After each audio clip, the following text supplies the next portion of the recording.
हन्ते वोचम कंसो।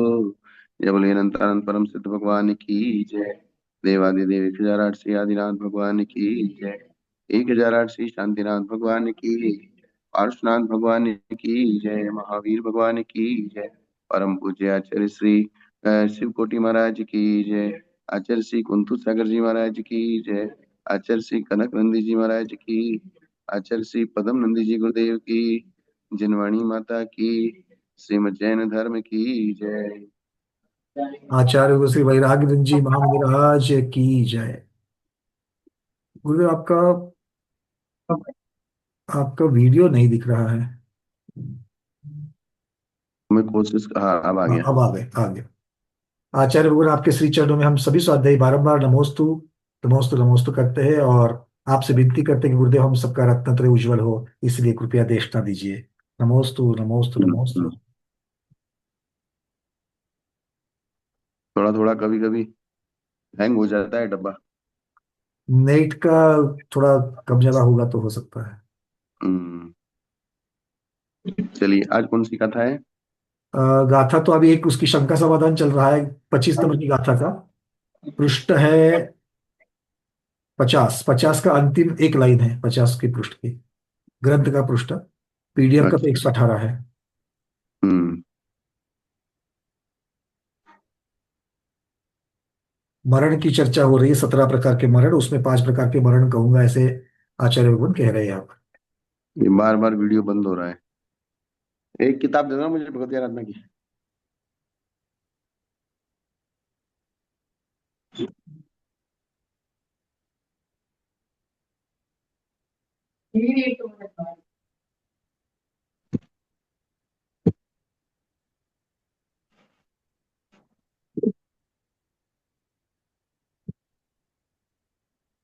बताइए page number पंडित जी।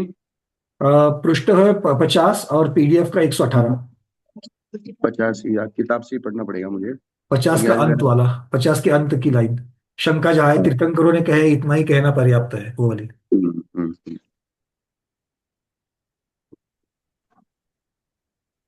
अब यहाँ बात चल रही है,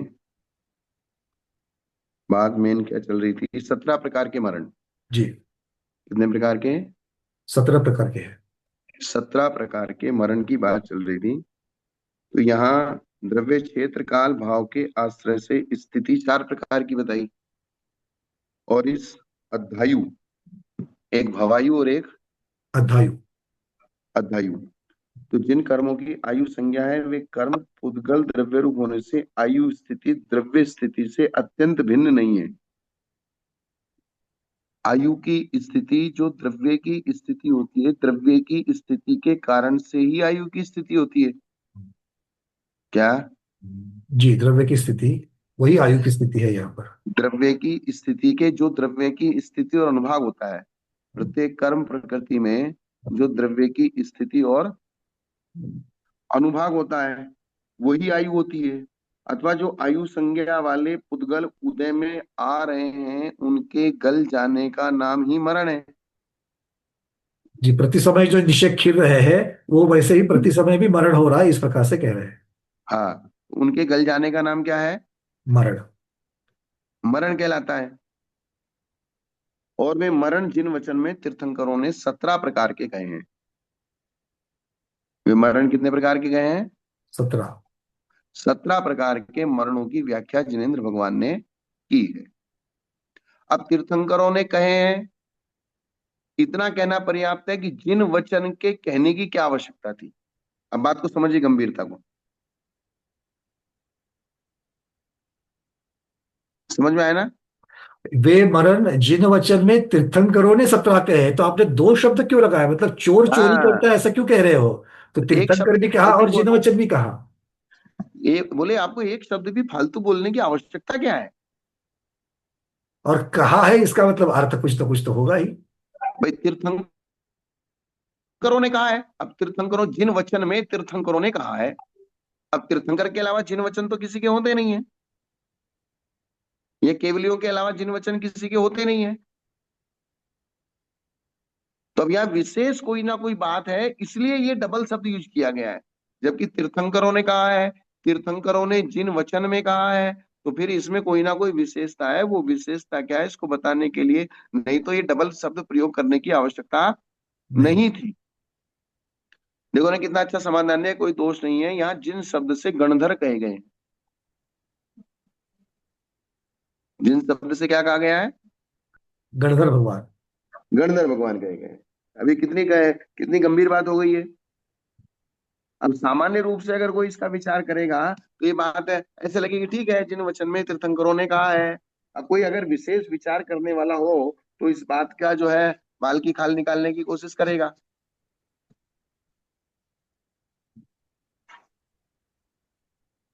जय शब्द के बिना भी समुच्चय रूप अर्थ का ज्ञान होता है। अतः ऐसा संबंध लेना कि जिन वचन में 17 मरण कहे गए हैं, जिन वचन में कितने प्रकार के मरण कहे गए हैं, 17। इससे यह बोध होता है कि तीर्थंकरों और गणधरों ने मरण के भेद कहे हैं। अर्थात तीर्थंकर जिस प्रकार से महत्वपूर्ण है उसी प्रकार से गणधर भी महत्वपूर्ण है। क्योंकि गणधर भगवान के बिना भी तीर्थंकर की दिव्य ध्वनि कीर्ति नहीं। नहीं है, और इसलिए गणधर भगवान भी उसी प्रकार से दिव्य ध्वनि द्वादशांग के लिए उतने ही महत्वपूर्ण है। अतः उन दोनों के वचनों के सिद्ध होने से प्रमाण है, दोनों के वचन सिद्ध हैं और दोनों के वचन प्रमाण है। उनमें किसी प्रकार की शंका नहीं करनी चाहिए। जो तीर्थंकर के वचन है वो ही गणधर के वचन है, जो गणधर के वचन है वे तीर्थंकर के ही वचन है, और जो तीर्थंकर के वचन है वे गणधर के ही वचन है। अर्थात इनमें भेद नहीं है। क्या कहने का अभिप्राय है, इनमें भेद नहीं है। इनमें भेद नहीं है। पर वे मरण है चूंकि अभी। पर हाँ चूंकि बोलिए। गणधर भगवान जब तक उपस्थित नहीं होते तब तक जिन वचन नहीं बनते हैं, इसीलिए हाँ तीर्थंकर और गणधर बिना च शब्द से भी यहाँ पर लिए हैं। हाँ, ठीक है। क्योंकि बिना गणधर के भी हमको वो दिव्य ध्वनि की प्राप्ति नहीं होगी, इसलिए उन्होंने गणधरों को भी बिल्कुल बराबर की लाइन में लगा दिया। अर्थात गणधर भी उतने ही महत्वपूर्ण है जितने तीर्थंकर हैं। एक कार्य का ये कार्य कारण भाव हो गया एक तरह से। वे अवीची मरण, तद्भव मरण, अवधि मरण, आदिअंत मरण, बाल मरण, पंडित मरण, आसन्न मरण, बाल पंडित मरण, सशल्य मरण, बलाय मरण, वसट्ट मरण, विपणा विपाणास मरण, गिद्धपुट मरण, भक्त प्रत्याख्यान मरण, प्रायोगमन मरण, इंगिनी मरण और केवली मरण, ये 17 प्रकार के मरण कहे गए। अब उनका स्वरूप आगम के अनुसार संक्षेप से कहते हैं एक एक का। अवीची मरण, वीची शब्द होता है तरंग, जैसे पानी में तरंगे होती हैं, किंतु यहाँ वीची के समान ऐसा अर्थ करने से वीची का अर्थ हुआ आयु का उदय। जिस प्रकार पानी में तरंगे आती हैं और लहरें आती हैं और उसमें विलीन हो जाती है, ऐसे एक एक आयु का निश्चय आता है और वो खत्म होता जाता है। तो इसको प्रत्येक समय इंसान मर रहा है, क्योंकि प्रत्येक समय आयु खत्म हो रही है। जैसे समुद्र वगैरह में तरंगे निरंतर उठा करती हैं, उसी प्रकार कर्म से आयु नाम कर्म प्रति समय उदय में आया करता है। इसलिए उसके उदय को अवीची शब्द से कहा है। आयु के तो ये हुआ अवीची मरण। ठीक है ना पंकज जी। जी जी, जैसे लहरें प्रति समय आती है, मतलब निरंतर उठती है, वैसे ही आयु कर्म भी प्रति समय ही वहां पर उदय में आकर के मरण को प्राप्त हो रहे हैं हम लोग। ये तो दोनों हाँ, को उन्होंने। तो प्रति समय आप मर रहे हो, जी। तो उसका नाम है अवीची मरण। वीची शब्द का मतलब है तरंग। अब आयु के अनुभवन को जीवन कहते हैं और वो प्रति समय होता है, और उसका जो भंग होता है वो मरण है। अतः जीवन की तरह मरण भी अवीची है, जीवन की तरह मरण भी अवीची है, जी। क्योंकि आयु का उदय प्रति समय होता है। अतः प्रत्येक अनंतर समय में मरण भी होता है, हर समय मरण हो रहा है। गुरुदेव, जैसे शंका मतलब आविची है यहाँ पर, तो आ का मतलब यहाँ पर निषेधात्मक नहीं है। नहीं। आविची मतलब वीची की तरफ आ, जैसे आकंठ कहते हैं तो कंठ हाँ बस पर्यंत, जैसे उस प्रकार से लगाना है। आकंठ। सबको स्वाध्याय कोई भ्रम तो पैदा नहीं हो रहा, कंफ्यूजन तो नहीं हो रहा है? आवीची मतलब वहां पर निषेधात्मक अवीची नहीं है, वो आवीची है, ये देख लेना जरा। क्योंकि जैसे ज्ञान और अज्ञान हाँ, अज्ञान में तो वो निषेधात्मक हो गया। निषेधात्मक होता है। जहां व्यंजन होता है वहां आ लगता है, जहां स्वर होता है वहां अन लगता है निषेध में। समझ में आई क्या? हाँ, जैसे अनुगामी अननुगामी इस प्रकार से। हाँ, जैसे उदय तो वहां लगेगा अनुदय। अनुदय। क्या लगेगा? अनुदय अन लगेगा उधर।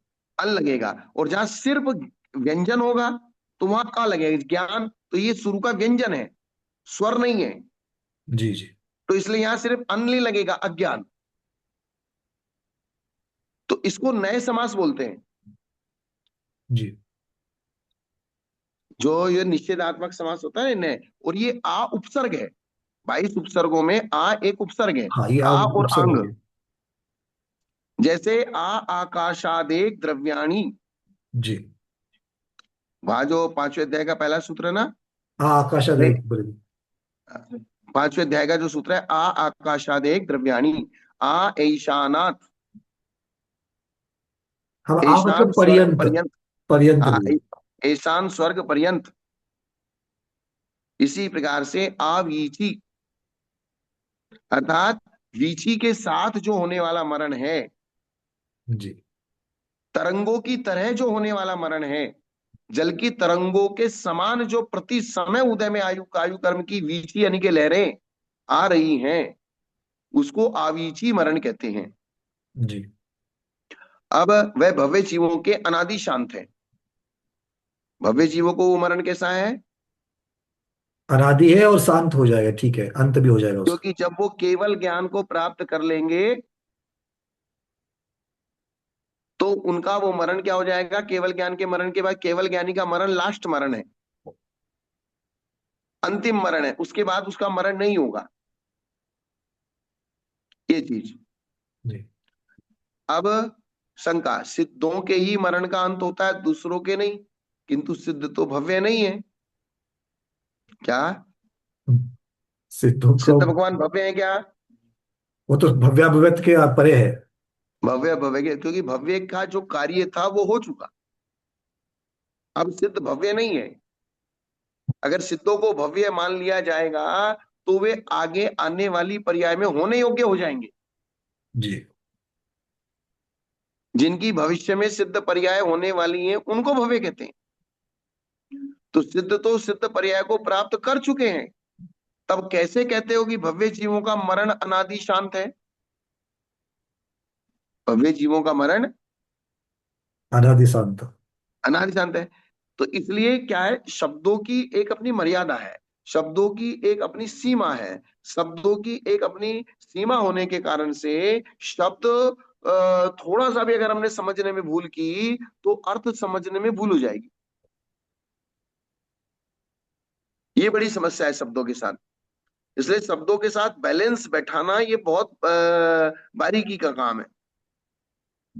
और इसलिए ये शंकाएं होती हैं कि जो विवक्षा अगर कोई भी छूट जाती है तुरंत शंका पैदा हो जाती है। फिर आचार्य को विवक्षा समझानी पड़ती है कि हमने ये विवक्षा से ये शब्द कहा है। ऐसा कहा है कि भव्यों का आविची मरण अनादि और शांत है। अतः जो द्रव्य भव्यत्व पर्याय को प्राप्त था वही यह है, ऐसा मानकर भव्यों के अनादि शांत मरण कहा है।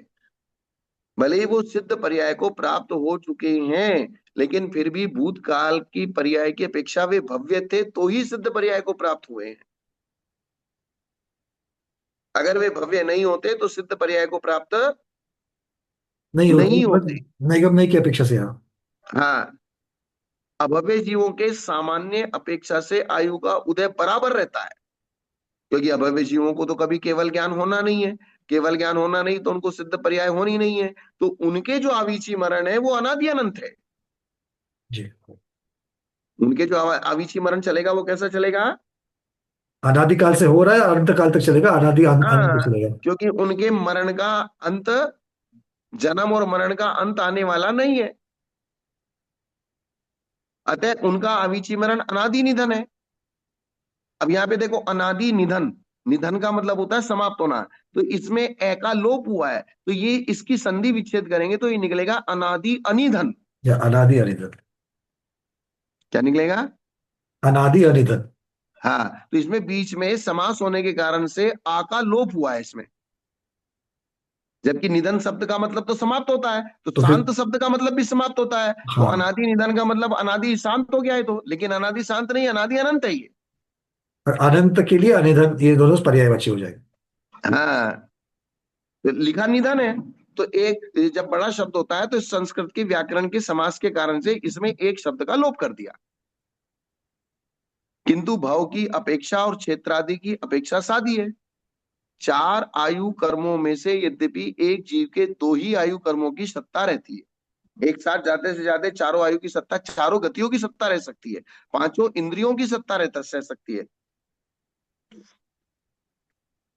आपकी जो कर्म प्रकृति है, नरक गति, तिर्यन गति, मनुष्य गति, देव गति, ये चारों की सत्ता रह सकती है कि एक की रहती है, कि तीन की रहती है, कि चार की रहती है? गति में तो सत्ता अलग अलग हो सकती है, चारों की रहेंगी ना। चारों की हो सकती है। हाँ, और इंद्रिय आयु में में भी एक एक इंद्रिय जाती है बद्धायु, तो। आयु में एक बद्धायु और एक जो भुजायु, भुजमान हाँ, आयु। एक बुद्धिमान आयु, एक बद्धिमान आयु, हाँ, ये दोनों की रह सकती है। दोनों की सत्ता एक साथ रह सकती। चार आयुओं की सत्ता कभी भी नहीं होती। यद्यपि एक जीव के दो ही आयु कर्मों की सत्ता रहती है, एक जिसे भोगता है और दूसरी जिसे परभोग के लिए बांधा करता है। तथापि उदय एक ही आयु का होता है। उदय किसका होता है? एक ही आयु का। हाँ, एक आयु जब समाप्त हो जाएगी तब दूसरी आयु का उदय आएगा। दो प्रकृतियां सत्ता में एक साथ रहती है, वही कहते हैं त्रियंचायु और मनुष्यायु सब आयुओं के साथ सत्ता में रह सकती है। त्रियंचायु और मनुष्यायु। हाँ, तिर्यंश और मनुष्य की वहां से, और उसके साथ चारों भाव में जा सकते हैं, इसलिए बाकी भी रह सकती है। किंतु हाँ, नरक से नरक में त्रियंचायु नहीं जाएंगे, और हाँ, देव से देव त्रियंचायु में भी नहीं जाएंगे। त्रियंचायु त्रियंचायु के साथ भी रहेगी, मनुष्यायु के साथ भी रहेगी, देवायु के साथ भी रहेगी और नरकायु के साथ भी रहेगी। जी मनुष्यायु मनुष्यायु के साथ भी रहेगी, त्रियंचायु के साथ भी रहेगी, नरकायु के और देवायु के, चारों के साथ रहेगी। जी। लेकिन देवायु मर के देव में नहीं जाते, नरक में नहीं जाते, इसलिए नरकायु सिर्फ दो के साथ रहेगी। तिर्यंश मनुष्य के साथ। हाँ, क्योंकि देव मरकर देव या नारकी नहीं होते, और न नारकी मरकर नारकी या देव होता है। तो शंका, आयु कर्मों की ये सत्कर्म व्यवस्था ठीक है, किंतु दो आयु कर्मों का एक साथ उदय क्यों नहीं होता? बोले ठीक है, चलो आपकी बात मान ली, लेकिन दो आयु का एक साथ उदय क्यों नहीं होता? बताओ कारण इसका। एक की आबादा चलेगी ना, है? जो मध्यमान है उसकी तो आबादा चलेगी। तो उसका जब हाँ। तक आबादा पूर्ण नहीं होती तब तक उदय कैसे होगा उसका। हम्म। तो आयु कर्म की जिस प्रकृति की स्थिति अनुभव में आ रही है और जिस आयु की स्थिति का उदय हो रहा है, उसकी स्थिति यहां जहां समाप्त होती है उसके ऊपर दूसरी आयु के निषेध होते हैं। सेटिंग समझ में आया? बिल्कुल, वही तो बीच वाला जो भाग है वही आबादा है। मतलब त्रिकोण रचना जो होगी, त्रिकोण रचना। मतलब दोनों आयु के निषेक एक साथ नहीं होते, इसलिए दो आयु एक साथ उदय में नहीं आती। नहीं आ सकती, बिल्कुल। जैसे एक ही निषेक में नरक गति के भी परमाणु हैं, त्रियंच गति के भी परमाणु हैं, देव गति के भी निषेक हैं, और मनुष्य, चारों गति के निषेक एक ही पिंड में है, एक ही निषेक में है। एक समय प्रबंध में है। एक समय प्रबंध में ही चारों गतियों के निषेक हैं। जी और इसलिए जब चारों गतियों में से जो गति का उदय होता है एक समय पहले, बाकी तीन का स्तबुक संक्रमण होके वो सब मनुष्य गति रूप हो जाता है। जी जी जी। लेकिन आयु कर्म के जो निषेक हैं वो एक ही निषेक में दो आयु के निषेक नहीं होते। जहां तक पहली आयु के निषेक हैं, अब दूसरी आयु के निषेक ठीक उसके बराबर के अगले समय से चालू होंगे। जी, एक दूसरे के साथ मिलेंगे नहीं। हाँ, इसलिए दो आयु का उदय एक साथ नहीं है। नहीं होता। समझ में आया ना? सबको ये समझ में आ रही है कि नहीं बातें। थोड़ा सा त्रिकोण रचना को याद करना। ठीक है, बिल्कुल समझ में आ जाएगा, चलिए। त्रिकोण रचना में तो क्या है, जैसे बहुत सारे कर्म एक साथ, अभी हमारे मनुष्य गति का भी उदय आ रहा है, त्रस नाम कर्म का भी उदय आ रहा है, हम पर्याप्तक हैं उसका भी नाम, उसका भी उदय आ रहा है, पंचेंद्रिय जाति का भी उदय आ रहा है, तो मिक्स होके एक साथ उदय आ रहे हैं कि एक निषेक में सारी प्रकृतियां एक साथ हैं। लेकिन आयु की एक ही प्रकृति है, वो दो प्रकृति एक साथ नहीं है। अतः जब तक पहली आयु की स्थिति समाप्त नहीं होती तब तक दूसरी उदय में आ नहीं सकती। इसलिए एक साथ आयु की दो प्रकृतियों का उदय नहीं होता, तथा एक जीव के एक साथ दो भव या दो गति संभव नहीं है। और भाव तथा गति को लेकर उसके अनुसार आयु का उदय होता है, अन्यथा नहीं होता। इसलिए भी दो आयु का उदय एक साथ एक जीव के नहीं होता। इस प्रकार एक आयु कर्म की एक ही प्रकृति एक जीव के उदय में आती है। अतः एक एक आयु कर्म के गलन रूप ही मरण होता है, अर्थात एक एक निश्चय का गलन होता है, उसी का नाम अविची मरण है। और यह प्रकृति मरण काल भेद से एक भी जीव के चार प्रकार का होता है, वह आविचिक मरण ही है। इस प्रकार प्रकृति आविचिक मरण का व्याख्यान किया। अब समझ रहे ना पंडित जी? जी जी जी, ये समझ सब में आई? ठीक। ठीक। चार प्रकार का कैसे हुआ? काल भेद से। प्रकृति, स्थिति, अनुभाग और प्रदेश। हम्म। किसके किसकी अपेक्षा चार भेद का हुआ? बंध की अपेक्षा, आयु कर्म बंध की अपेक्षा। हाँ।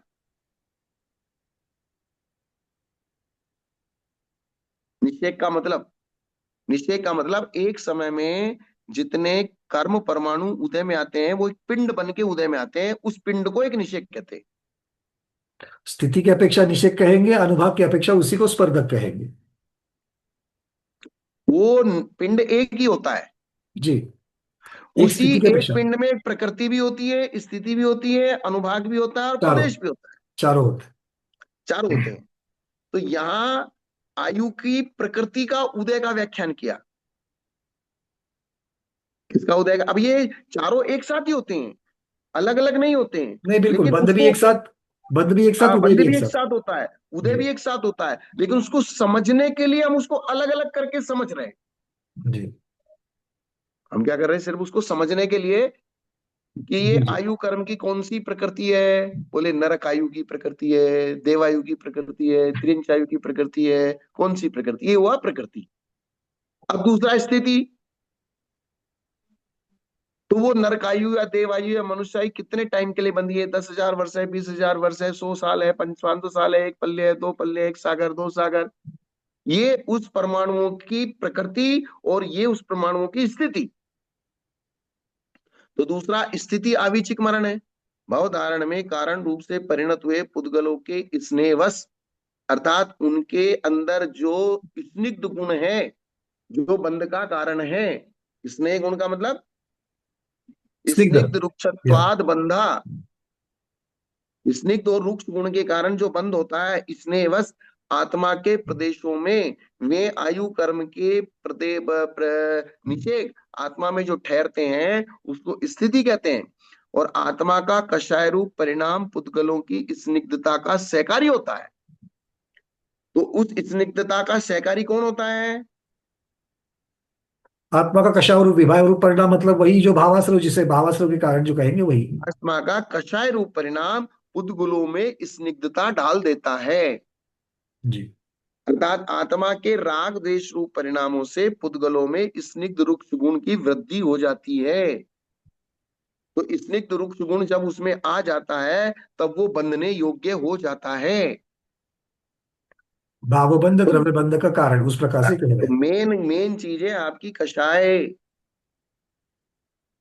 वो कषाय जितनी बढ़ी हुई रहेगी, स्निग्धता उतनी ज्यादा होगी, उसी के हिसाब से उसकी ताकत भी ज्यादा हो जाएगी।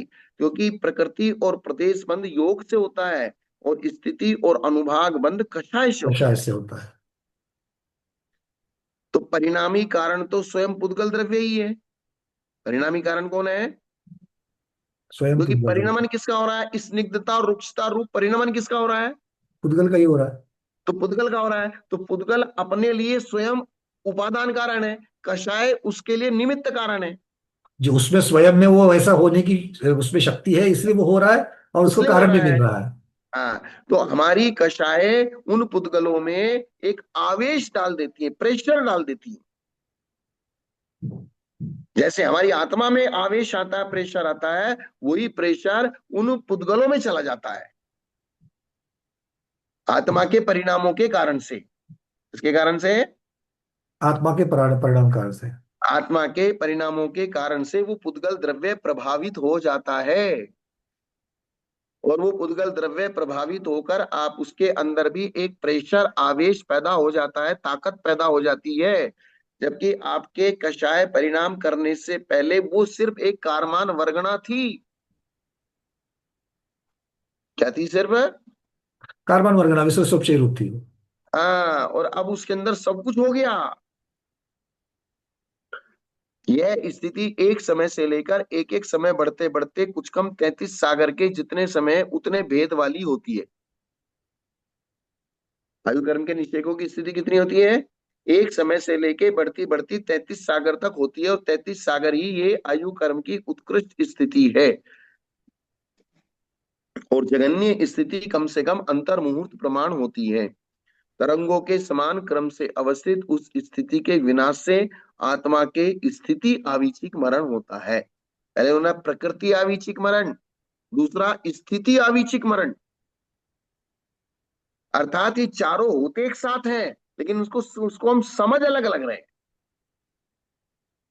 क्योंकि जिस क्षण प्रकृति का उदय आएगा उसी क्षण स्थिति का उदय आएगा, उसी क्षण अनुभाग का उदय आएगा, और उसी क्षण उसके प्रदेशों का उदय आएगा। गुरुदेव एक जिज्ञासा है। क्या? यहाँ पर एक ऐसा कुछ कम शब्द क्यों आया, ये समझ में नहीं आया। यह स्थिति एक समय से लेकर एक एक समय बढ़ते बढ़ते कुछ कम 33 सागरों के जितने समय उतने भेद वाली बताई। क्योंकि कुछ कम क्यों है? संपूर्ण जो कहा कहा पीछे ऊपर बताया गया, तीसरी लाइन, नीचे से तीसरी लाइन। यह स्थिति एक समय से लेकर एक एक समय बढ़ते बढ़ते कुछ कम 33 सागरों के जितने समय उतने भेद वाली होती है। इसलिए बताया क्योंकि जगन्य स्थिति अंतर्मूर्त है। जगन्य कम से कम स्थिति कितनी है? अगर जगन्य स्थिति एक समय की होती, आप समझ रहे हैं ना बात को?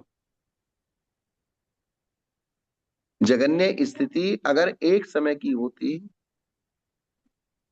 33 सागर वालों की तो पूरी स्थिति होती है। लेकिन आयु के जो विकल्प बनेंगे, विकल्प कितने बनेंगे? हाँ, विकल्प तो अंतर मुहूर्त से शुरू होकर के 33 सागर तक बनेंगे। अगर एक एक समय में बंटवारा बस हो तो 33 सागर के समय से कम होगा, बिल्कुल ठीक। ये चीज। अंतर मुहूर्त के समय इतना कम हो जाएगा। हाँ, तो अगर एक समय की भी किसी की स्थिति होती तो आयु के विकल्प एक समय से लेकर 33 सागर तक बनते। बिल्कुल ठीक ठीक ठीक, ओके। संख्या की अपेक्षा से कह रहे हो इधर। सबको समझ में आ गया ये क्रम क्यों लिखा है यहाँ पर? जैसे अगर मान लो कोई संख्या अगर आपको गिननी है 11 से लेकर के 25, अगर ऐसा गिनना है 11 से लेकर के 25, अगर देखेंगे तो 1 से 25 का जितना अंतर है उसमें 11 से लेकर के 25 तो वो कम ही हो जाएंगे। ऐसा ऐसा इस हमको तरीके समझ में आया अभी। से। और इसमें अगर कोई और विषय हमको दिमाग में आया, कुछ और रीजन होगा या विवक्षा होगी, तो फिर और तो दिमाग और खुल लगाएंगे। जाएगी, और भी खुल जाएगी हाँ, ये तो अभी तो अभी तो क्लियर, मतलब ये ठीक लग रहा है, ये सही ठीक लग रहा क्योंकि है। कुछ कम का और कोई रीजन ही नहीं है यहाँ, और कोई हाँ दिखाई नहीं दे हाँ। रहा कुछ कम कैसे होगी। वही तो अंतर्मूर्त है ना वो। तो वो अंतर्मूर्त अब आयु के अब वो स्थिति जो 33 सागर वाली है, वो एक समय से लेके 33 सागर तक चलेगी। वो जो 33 सागर वाली आयु है, वो एक समय से लेके कितने समय तक चलेगी?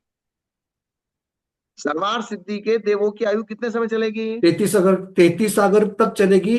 33 सागर हाँ, मतलब उससे पूरी की पूरी अंतर्मूर्त 33 कम नहीं सागर। करना है। नहीं, वो नहीं करेंगे। नहीं, यहाँ पर भेदों की संख्या कम हो रही है, आयु की संख्या नहीं, हाँ, कि भेदों की संख्या कम है। आयु कर्म के जो विकल्प बनेंगे वो अंतर्मूर्त से शुरू होके 33 सागर तक बनेंगे। जी जी जी जैसे कर्म की स्थिति, अब ज्ञानावरणी कर्म की स्थिति मैक्सिमम 30 कोड़ा कोड़ी सागर है। जी। और जगन्य स्थिति कितनी है?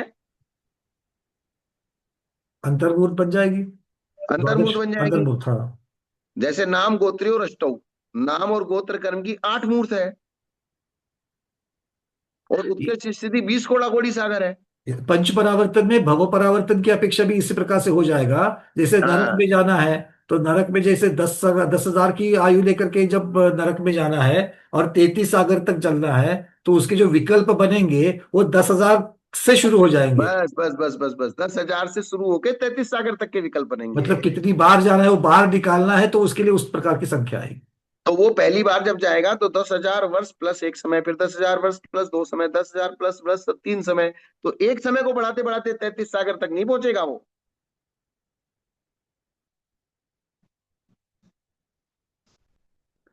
तो तरंगों के समान क्रम से अवस्थित उस स्थिति के विनाश को आत्मा के स्थिति अविचिक मरण होता है। अब विकल्प जब से बनने शुरू हो रहे हैं तब से लेकर गिनने से 33 सागर से कुछ कम रहेगा, बिल्कुल ठीक। आबादा में अविची मरण है क्या? नहीं, आबादा में भी है ना। आबादा अगली आयु की है। आबादा किसकी है? वर्तमान आयु की तो निरंतर अविची मरण हो रहा है ना। वर्तमान आयु जो आबादा पड़ी है वो दूसरी आयु की है, बुद्धिमान जो की हमारी पड़ी है, वो बंधी है। मध्यमान की है, आगे वाली की है। हाँ। और अविची मरण तो चाहे आप यहाँ रहे, चाहे आप अगली पर्याय में रहे, निरंतर जब तक आप संसार में तब तक अविची मरण चलेगा ही चलेगा। अभव्य नरक में हो, देव में हो, मनुष्य में हो, त्रिवेद में हो, कहीं पर भी होगा अभव्य, तो उसका आविष्कीकरण हमेशा चल ही रहा है। निरंतर एक एक पर्याय से दूसरी पर्याय, दूसरी पर्याय से तीसरी पर्याय, उसका एक समय के लिए भी अविची मरण बंद नहीं होगा। प्रति समय एक निषेक निर्जरा होगा, और जैसे ये आयु खत्म होगी तो अगली आयु चालू हो जाएगी, उसका निषेक बिल्कुल। प्रति समय खत्म होगा। अब भवांतर प्राप्ति पूर्वक उसके अनंतर पूर्ववर्ती भव का विनाश तद्भव मरण है। क्या है? इन्होंने अनुभाग स्थिति दो तो बता दी, प्रकृति स्थिति और स्थिति स्थिति। प्रकृति, इसी प्रकार से अनुभाग लगा लीजिए और इसी प्रकार से प्रदेश लगा लीजिए, उन दो को इन्होंने छोड़ दिया। ठीक है, क्योंकि मुख्यतः स्थिति की अपेक्षा से ही वर्णन चलेगा, कि आयु और मरण ये हाँ, स्थिति की अपेक्षा से ही लगेगा। अनुभाग तो खट्टा मीठा, उसका जो फल होगा उसकी अपेक्षा से होगा। और उसके जो परमाणुओं के निषेक गिरेंगे वो प्रदेश से प्रदेश मरण संख्या, हो गया। उसमें तो संख्या हाँ, होगी, हमेशा अनंत बस, होगी, कम ज्यादा होगी, बट अनंत ही होगी। अनंत होगी। अब भवांतर प्राप्ति पूर्वक उसके अनंतर पूर्ववर्ती भव का विनाश तद्भव मरण है। अर्थात एक भव से दूसरे भव की जो प्राप्ति होती है और पूर्ववर्ती भव का पूरा नाश हो गया। एक तो पूर्ववर्ती भव का एक एक निश्चय नाश हो रहा था, लेकिन पूरा भव नाश नहीं हुआ था। अब यहाँ पूरा भव नाश होने के कारण से उसका वो तद्भव मरण हो गया, अर्थात उसकी मनुष्य पर्याय खत्म हो गई, अब देव पर्याय चालू होने वाली है। वह तो इस जीव के अनंत बार मरण किया है, अतः तद्भव मरण दुर्लभ नहीं है। क्या कहा यहाँ? तद्भव मरण दुर्लभ नहीं है, अनादिकाल से हो ही रहा है। हाँ, एक एक पर्याय खत्म होगी, दूसरी पर्याय को प्राप्त होना, दूसरी पर्याय खत्म होगी, तीसरी पर्याय प्राप्त होना, ये मरण दुर्लभ थोड़ी है। मरण तो जो भक्त प्रत्याख्यान, इंगिनी, प्रायोगमन मरण, केवली मरण, पंडित पंडित मरण, ये दुर्लभ है। जी। अब अनुभव आविषी मरण को कहते हैं, वो आगे यहाँ पे अनुभव आविषी मरण कौन सा? हाँ, अर्थात तीसरा। स्थिति आविषी मरण को इन्होंने तद्भव मरण में भी ले लिया कि पूरी आयु खत्म हो गई तो स्थिति पूरी खत्म हो गई तो तद्भव मरण हो गया। अब अनुभव का मतलब लेना अनुभाग। अनुभव शब्द का अर्थ क्या लेना है यहाँ? अनुभाग। अनुभाग, क्योंकि तत्पर सूत्र के सूत्र में भी अनुभाग की जगह अनुभव शब्द ही आया है। बहुत जगह पर अनुभव शब्द लिया है उन्होंने। आप तत्पर सूत्र का सूत्र पढ़िए। तत्वार सूत्र का बंद आठवें आठवें इसमें होगा, एक मिनट। विपाकोनुभवा। हाँ, विपाको अनुभवा। हाँ, ये सूत्र है। कर्म पुद्गलों के रस के अनुभवन को अनुभाग कहते हैं, अनुभव कहते हैं। वह अनुभव कर्म परमाणुओं में 6 प्रकार की वृद्धि हानि के रूप से तरंगों की तरह क्रम से अवस्थित है। किससे अवस्थित है? जैसे तरंग होते हैं, बट ये 6 प्रकार मतलब षटवृद्धि हानि जो है, षटस्थान हानि वृद्धि उसकी अपेक्षा से है। क्योंकि अनुभाग का मतलब होता है ताकत, ताकत का मतलब होता है अविभागी प्रतिषेध। तो अविभागी प्रतिषेधों की जो हानि वृद्धि होती है वो 6 गुनी हानि और 6 गुनी वृद्धि के क्रम से होती है। जी जी जी। कभी भी कोई भी हानि वृद्धि, उस जो आगमिक हानि वृद्धि हुई है वो हानि वृद्धि 6 गुनी और हानि या 6 गुनी वृद्धि, अर्थात 6 प्रकार वृद्धि और 6 प्रकार हानि, इसी क्रम से होती है। अनंत भाग, असंख्यात भाग, संख्यात भाग, संख्यात गुना, असंख्यात गुना और अनंत गुना, इस अनंत प्रकार गुना, से। बस ये उसका विनाश अनुभव अविची मरण है। आयु संज्ञा वाले पुद्गलों के प्रदेश जघन्य निषेक से लेकर एक आदि वृद्धि के क्रम से तरंगों की तरह अवस्थित है, उनके गलने को प्रदेश आविचिक मरण कहते हैं। तो प्रकृति, स्थिति, अनुभाग और प्रदेश। मतलब इन्होंने तो गुरुदेव अविचीवरण में, अनुभव अविचीवरण में वो जो अनुभाग के षट स्थान जो है उनको भी तरंगों के जैसा ही लगा दिया, इसीलिए वो अविचीवरण अनुभाग कह दिया। और प्रदेशों को भी उसी प्रकार से लगा दिया कि सब जगन में निषेक अविची से की लेकर के परिभाषा घटा मतलब, दी। हाँ मतलब एक एक समय प्रबंध की अपेक्षा से लगाया, तो प्रदेश भी उसी प्रकार अविचीवरण मतलब तरंगों की तरह ही वहां पर हो गए। हाँ, तो पहला अविची मरण हो गया, ये तद्भव सबके मरण समझ में आ रही किसने क्या किया बातें? है? स्वाध्याय, आविचीवरण का ही प्रकृति, आविचीवरण की ही स्थिति, आविचीवरण को ही अनुभाग और प्रदेश, सब में उन्होंने लहरों की तरह वो मरण के चारों भेद बता दिए। क्योंकि आयु क्या है? आयु अकेली ऐसी कोई चीज नहीं, आयु तो चार चीज से बनी हुई है। जो आयु बन गई वो चार चीजों से बन गई, प्रकृति, स्थिति, अनुभाग और प्रदेश से। तो उन चारों में जो तरंगनुमा जो चीजें हैं उसका वर्णन करते हुए उन्होंने चार प्रकार के बंध को यहाँ पर आविची मरण के चार प्रकार के बंध सिद्ध कर दिया। समझ में आ गई क्योंकि सबको? क्योंकि कोई भी पुद्गल द्रव्य अगर आत्मा में बंधता है तो वो चार प्रकार से ही बंधता है। जी। उसकी कोई ना कोई प्रकृति होती है, अर्थात उस कर्म का स्वभाव, उसमें स्थिति होती है, उसमें ताकत होती है और उसमें प्रदेशों की संख्या होती है। और चारों ही प्रदेशों की संख्या के साथ ही बाकी के तीन होते हैं। क्या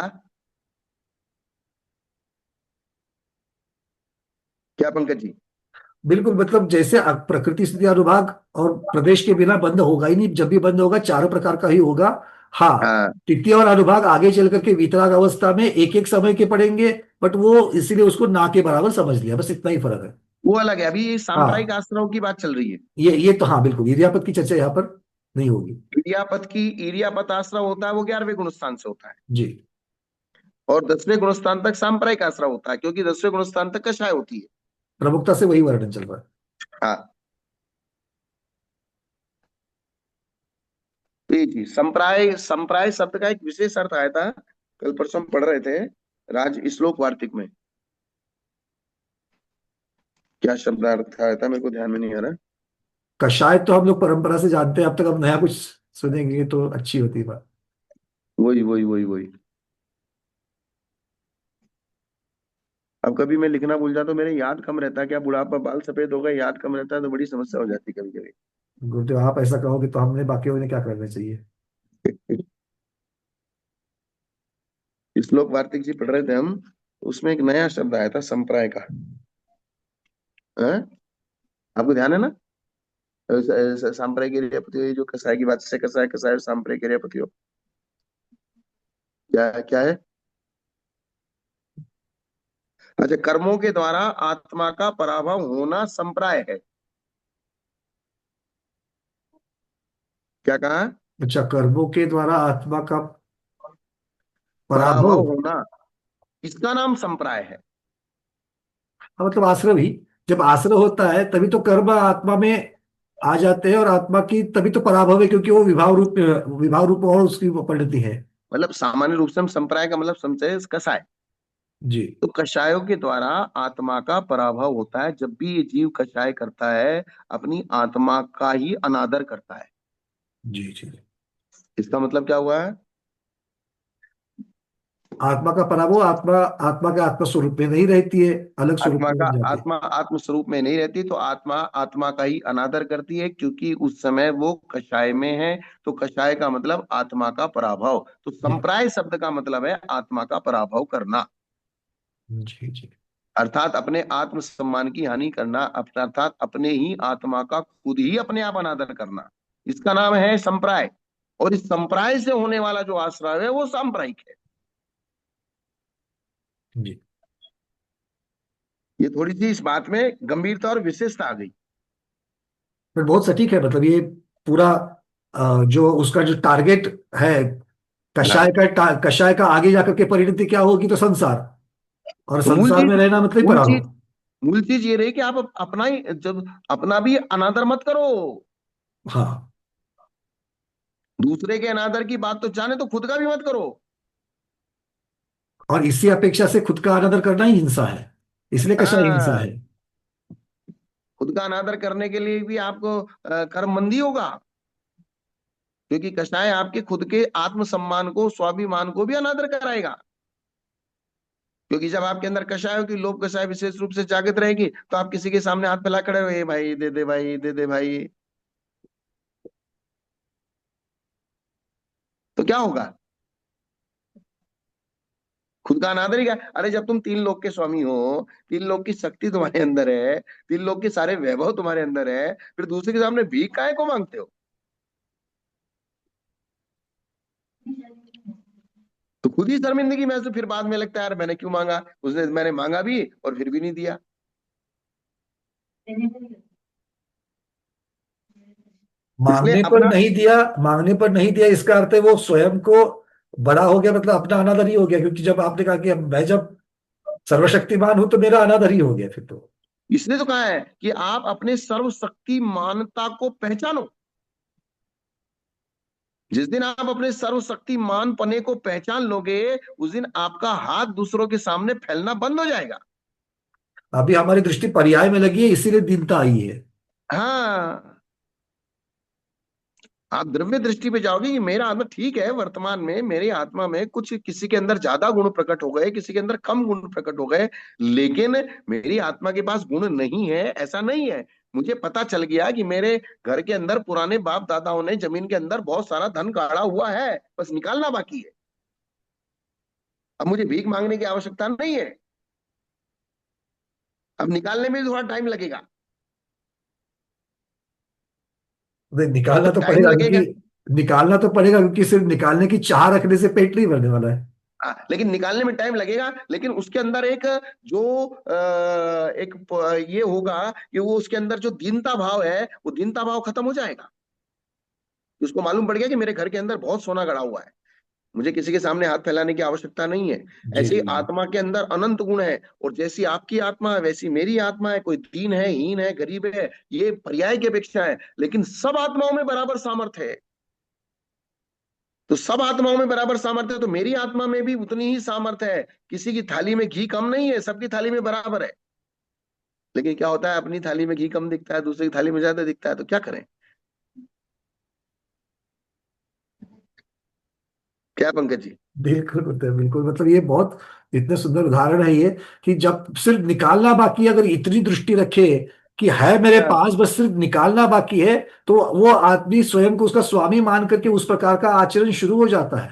हाँ, बस यही चीज है, यही यही सम्यक दृष्टि की विशेष पहचान है, जो तत्व ज्ञान के द्वारा उस आत्मा के अनंत गुणों को, शक्ति रूप से मेरे पास वे अनंत गुण मौजूद हैं, तो आज से ही उसकी दीनता खत्म हो जाती है,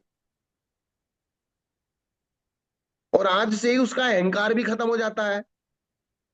अहंकार इसलिए खत्म हो जाता है कि जो मेरे पास है वो ही सबके पास है, इसलिए अहंकार भी करना बेकार है। बिल्कुल। कि अहंकार किसका करेंगे, मेरे पास ज्यादा है तुम्हारे पास कम है, इसका इस बात का अहंकार करूं? जब अहमिंद्र सभी अहमिंद्र ही है तो कहाँ पर वहां ऊंच ना नीच कुछ नहीं होगा वहां पर। अहंकार भी खत्म हो जाएगा और दीनता भी खत्म हो जाएगी। जेल से ईर्ष्या सब कुछ खत्म हो जाएगा। हाँ, क्योंकि मैं सोचूं सामने वाले के पास कम है, नहीं, सामने वाले के पास भी, जब मुझे ये दृष्टि, द्रव्य दृष्टि पता चल जाएगी कि सामने वाले की आत्मा भी वो ठीक है, आज उसको पता नहीं है, कल पता चलेगा तो उसकी भी निकल जाएगा धन। उसका धन कहाँ जा रहा है? उसका धन तुम्हारे पास आने वाला नहीं है, और तुम्हारा धन उसके पास जाने वाला नहीं है। ये भगवान ने एक ऐसी व्यवस्था बनाई प्रकृति ने, जिसका जो है उसके पास रहेगा। इसलिए टेंशन लेने की, चिंता करने की कोई आवश्यकता नहीं, कोई क्रोध करने की, कोई मान करने की, कोई मायाचारी करने की, कोई लोभ करने की आवश्यकता ही नहीं है। जो तुम्हारा तुम्हारे पास ही रहने वाला है, जो दूसरे का दूसरे के पास ही रहने वाला नहीं है। ना हिंसा, झूठ, चोरी, कुशील, परिग्रह कुछ भी करने की आवश्यकता नहीं है, कोई कषाय करने की आवश्यकता नहीं है। तुम्हारा कुछ भी कम होने वाला नहीं है, और दूसरे का तुम्हें मिलने वाला नहीं है। बिल्कुल, ना तुम्हारा कोई हरण कर सकता है ना तुम दूसरे का कोई ले सकते हो। बस, तो फिर कषाय, राग, द्वेष, पाप किसके लिए? तो ये जो तत्व दृष्टि होती है, जो ज्ञानियों की दृष्टि होती है, वो उनको अंतरंग से बिल्कुल ठंडा कर देती है। ये समता अगर, भाव की तरफ बढ़ने के लिए बहुत पूरक हो जाएगी ये सोच। हाँ, ये समता भाव तक बढ़ाने के लिए हमको अपने अंतरंग को ठंडा करने के लिए इस प्रकार से पढ़ते हुए चिंतन करना है।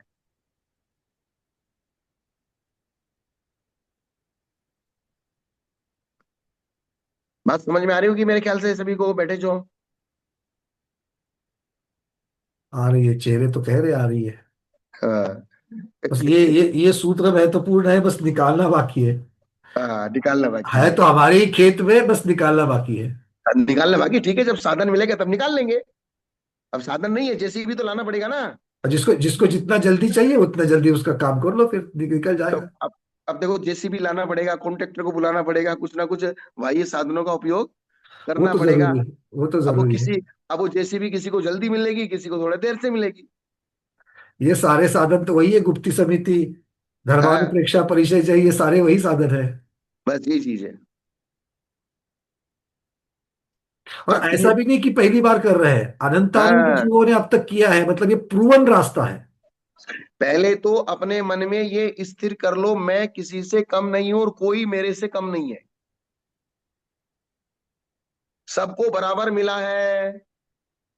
जब सबको बराबर मिला है तो कोई चिंता की बात नहीं है। ठीक है, कभी किसी का कम प्रकट हुआ है, किसी का कभी ज्यादा प्रकट हुआ है, लेकिन किसी को बहुत ज्यादा ज्ञानी देखकर अपने आप को हीन महसूस मत करना। अपने आप को बहुत ज्यादा ज्ञानी देखकर किसी को हीन महसूस मत करना।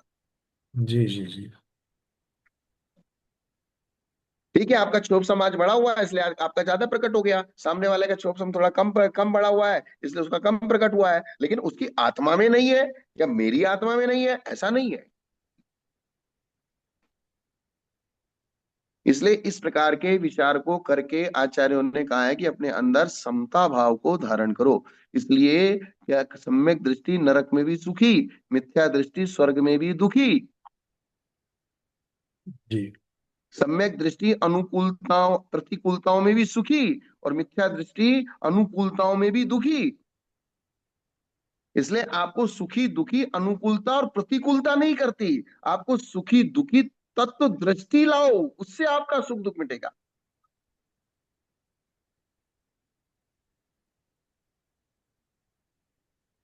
अवधि मरण को कहते हैं।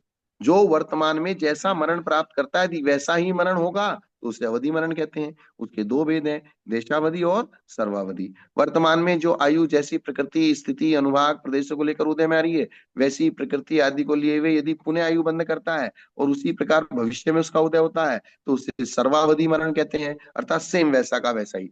और वर्तमान में जैसा आयु का उदय आ रहा है वैसा यदि एक देश बंद करता है तो उसको देशावधि मरण कहते हैं। ये तो कोई खास बात नहीं है, ठीक है, जैसा कभी आपने सेमलर आयु बंद कर लिया, कभी विषम आयु बंद कर ली, तो ये इस प्रकार से है। इसका अभिप्राय यह है कि एक देश से अथवा सर्व देश से मर्यादा को लिए हुए सादृश्य से विशिष्ट मरण को अवधि मरण कहते हैं। वर्तमान मरण से यदि भावी मरण असमान होता है तो उसे आद्यंत मरण कहते हैं। एक देश सर्वदेश समान होता है तो अवधि मरण कहते हैं, और वर्तमान से भावी मरण असमान ही होता है तो उसे आद्यंत मरण कहते हैं। यहाँ आदि शब्द से वर्तमान का प्राथमिक मरण कहा जाता है, और उसका अंत अर्थात विनाश जिस उत्तर मरण में होता है उसे आद्यंत मरण कहते हैं। वर्तमान में जिस प्रकार से प्रकृति स्थिति अनुभव और प्रदेश द्वारा मरण को प्राप्त होता है, यदि एक देश या सर्वदेश से उस प्रकार के मरण को प्राप्त नहीं होता है तो वह आद्यंत मरण कहलाता है। तो 17 मरणों में कौन से नंबर का हुआ? ये अवधि मरण तो दूसरा दूसरा आ गया अभी। पहले अविचि मरण, दूसरा अवधि मरण, और एक तद्भव मरण भी आया था। तब वो तो उन्होंने, हाँ, वो स्थिति की अपेक्षा जब बताया तब आया। स्थिति की अपेक्षा बताया था, उसमें तद्भव मरण को गर्भित कर लिया। जी। फिर आया अवधि मरण, और अवधि मरण के बाद आया आद्यंत मरण। चार चार हो गए अब तक, अविची, चार। तद्भव, अवधि और आद्यंत। हाँ। फिर बाल मरण, बाल के मरण को बाल मरण कहते हैं। तो बाल कितने प्रकार के हैं? बाल 5 प्रकार के होते हैं। बाल कितने प्रकार के हैं? 5 प्रकार के। अव्यक्त बाल, व्यवहार बाल, ज्ञान बाल, दर्शन बाल और चारित्र बाल। अर्थात जिसके ज्ञानपना प्रकट ही नहीं हुआ, मंद बुद्धि है, अर्थात मंद है अभी, अर्थात अभी छोटा बच्चा है, उसको अव्यक्त बाल कहते हैं। अर्थात जिसके ज्ञान तंतु अभी खुले नहीं है, जो धर्म अर्थ और काम को नहीं जानता है, न इसका शरीर ही उनका आचरण करने में समर्थ है, वो अव्यक्त बाल है। छोटा बच्चा न धर्म को जानता है, न अर्थ को जानता है, न काम को जानता है, और न धर्म अर्थ काम का पुरुषार्थ कर सकता है। इसलिए उस छोटे बच्चे को अव्यक्त बाल कहते हैं। दूसरा, जो लोग वेद और समय संबंधी व्यवहारों को नहीं जानता है अथवा इन विषयों में शिशु है, वो व्यवहार बाल है। जो बड़ा तो हो चुका है, धर्म अर्थ जो पुरुषार्थ तो करता है, लेकिन लोक व्यवहार को, वेद को, समय को, आत्मा को, आदि को इनको नहीं जानता, वो व्यवहार बाल। अर्थ और तत्व के श्रद्धान से रही सब मिथ्या दृष्टि दर्शन बाल है। अर्थात श्रद्धान की अपेक्षा जो बाल है वो मिथ्या दृष्टि दर्शन बाल। और वस्तु के यथार्थ रूप को ग्रहण करने वाले ज्ञान से जो हीन है वे ज्ञान से बाल है। जो चारित्र पालन के किए बिना ही जीते हैं वे चारित्र बाल हैं। इन बालों के मरण को बाल मरण कहते हैं। अतीत काल में ये बाल मरण भी अनंत हो चुके। बाल अनंत जीव मतलब इस छोटा, इस प्रकार से लेना है यहाँ पर। हाँ, बाल का मतलब उस विषय में अज्ञानी। हम्म। दर्शन बाल दर्शन के विषय में अज्ञानी, चारित्र बाल चारित्र के विषय में अज्ञानी, ज्ञान बाल ज्ञान के विषय में अज्ञानी, व्यवहार बाल व्यवहार के विषय में अज्ञानी। इन बालों के मरण को बाल मरण कहते हैं। अतीत काल में बाल मरण भी अनंत हो चुके हैं। अनंत जीव इस मरण को प्राप्त होते हैं। यहाँ इनमें से दर्शन बाल का ग्रहण करना, अन्य बालों का नहीं। हमको दर्शन बाल से यहाँ प्रयोजन है कि हमको दर्शन बाल होके मरना नहीं। मिथ्या दृष्टि। अनंत जीव है। मतलब मिथ्या दृष्टि। हाँ, मिथ्या दृष्टि। सबसे पहले मिथ्यात्व को छोड़ो, मिथ्यात्व को छोड़ोगे सारे काम बन जाएंगे। जी। अनंत जीव इस बाल मरण, इस प्रकार के मरण को प्राप्त है। दर्शन बाल का अन्य बालक, क्योंकि सम्यक दृष्टि में इतर बालपना रहते हुए भी दर्शन पंडित पना रहता है, इसलिए उसके पंडित मरण ही स्वीकार किया है। सम्यक दृष्टि अगर मरता है तो उसको पंडित में ही ग्रहण किया है। इतर बाल यानी कि वो चारित्र की अपेक्षा बाल है, क्योंकि सम्यक दृष्टि के मरण को बाल पंडित मरण कहते हैं या बाल मरण कहते हैं। फिर भी सम्यक दृष्टि को पंडित ही स्वीकार किया क्या है, क्योंकि मिथ्यात्व की अपेक्षा वो उसने सम्यक दर्शन को ग्रहण कर लिया, इसलिए सम्यक दृष्टि पंडित है। सम्यक दृष्टि क्या है? पंडित। पंडित। पंडित का मतलब ज्ञानी, ज्ञानी का मतलब विद्वान, विद्वान का मतलब समझदार, समझदार का मतलब समताभावी, समताभावी का मतलब चीज को समझने वाला। तो मिथ्या दृष्टि से जो सम्यक दृष्टि हो जाता है वो तत्व ज्ञानी हो जाता है, तत्व श्रद्धानी हो जाता है। संक्षेप से दर्शन बाल का मरण दो प्रकार का है, एक इच्छा पूर्वक, दूसरा अनिच्छा पूर्वक। अब आग से, धुएं से, शस्त्र से, विष से, जल से, पर्वत के गिरने से, श्वास के रुकने से, अति शीत या गर्मी पड़ने से, अत्यंत सर्दी और गर्मी पड़ने से मरण हो जाता है। रस्सी से, भूख से, प्यास से, किसी ने आपकी जीभ उखाड़ दी, प्रकृति विरुद्ध आहार के सेवन से। क्या? जी जी, प्रकृति प्रकृति विरुद्ध आहार। विरुद्ध आहार के सेवन से बाल पुरुष मरण को प्राप्त होते हैं। वह यह इच्छा पूर्वक मरण है, अर्थात ऐसे उपाय स्वयं करके मरते हैं। जानबूझ के प्रकृति विरुद्ध खाना खा रहे हैं, जानबूझ के गर्मी पड़े हैं, जानबूझ के ठंड में पड़े हैं, जानबूझ के पहाड़ से गिरे हैं, जानबूझ के विष खाया है, जानबूझ के रस्सी गले में लटकाई है, तो ये इच्छा पूर्वक। और किसी निमित्त वश जीवन को त्यागने की इच्छा होने पर भी अंतरंग में जीने की इच्छा रहते हुए काल या अकाल में अध्यवसान आदि से जो मरण होता है वह अनिच्छा पूर्वक दर्शन बाल मरण होता है। जीवन के त्यागने की इच्छा है, लेकिन फिर भी ऐसी इच्छा नहीं है, फिर भी अनिच्छा पूर्वक जो दर्शन बाल मरण करता है। जो दुर्गति में जाने वाले हैं, विषयों में अति आसक्त हैं। 2 मिनट रुक जाओ ना, क्लास चल रही है अम्मा।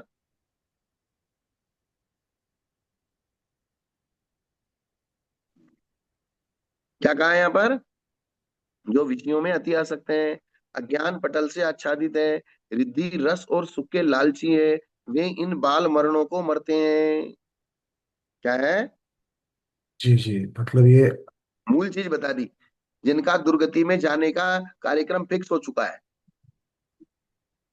अर्थात दुर्गति में जाना है और विषयों में आ आसक्त हैं, सकता है।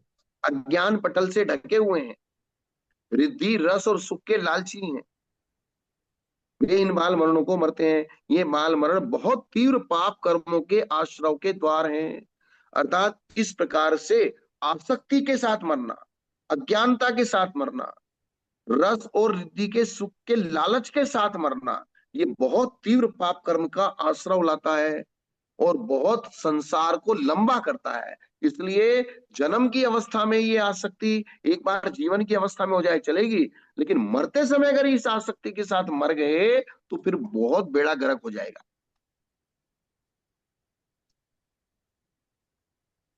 क्या होगा? जी जी, फिर भटकनी हो जाएगी। हाँ, फिर वो, क्योंकि मरते समय अगर आपने इस प्रकार की आसक्ति को धारण करते हुए मरे, क्योंकि इसलिए ऐसा कहा है कि लास्ट के अंतर मुहूर्त में भी किसी ने अगर त्याग कर दिया है तो भी उसका मरण सुधर जाता है। जिंदगी भर आसक्तवान होने के बाद भी अगर थोड़ा भी लास्ट के अंतर मुहूर्त पर्यंत भी उसको सुधर गया तो बोले जिंदगी भर का काम सुधर जाता है। बस इतना ही रहने दे आज।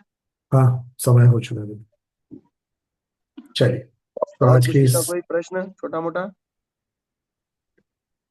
अ, वैसे आज प्रश्न जैसा कुछ है ही नहीं, अच्छा ये सरल विषय बहुत था। ये थोड़ा इसके ऊपर थोड़ा सा अवधि मरण वगैरह जो अभी बीच में अद्यांत मरण वगैरह जो आया, उसके बारे हाँ, में थोड़ा सा हम आपको कल ही पूछे, क्योंकि आज सारा फ्लो में चल रहा था। थोड़ा सा एक आध उसका उदाहरण लेंगे तो फिर पक्का हो जाएगा वो। हाँ, नहीं नहीं नहीं, कर लेंगे, उसको कर लेंगे। हाँ, सुनीता दी कल प्रश्न ले लेंगे आप। आज हमारे पास भेज देना, ठीक है? ये जो व्यवस्था बनी है हाँ, हमारे पास हाँ, भेज कर देना, हम लेंगे। गुरुदेव तक पहुंचा देंगे। हाँ, चल, कर लेंगे, कर लेंगे, कर लेंगे। चलिए, तो ठीक है। आज के स्वाध्याय को इतना ही रखते हैं। आज के स्वाध्याय को गुरुओं के श्री चरणों में बारंबार नमोस्तु वंदना इच्छा करते हुए यही पर समापन करते हैं। जैनम जय तो शासनम।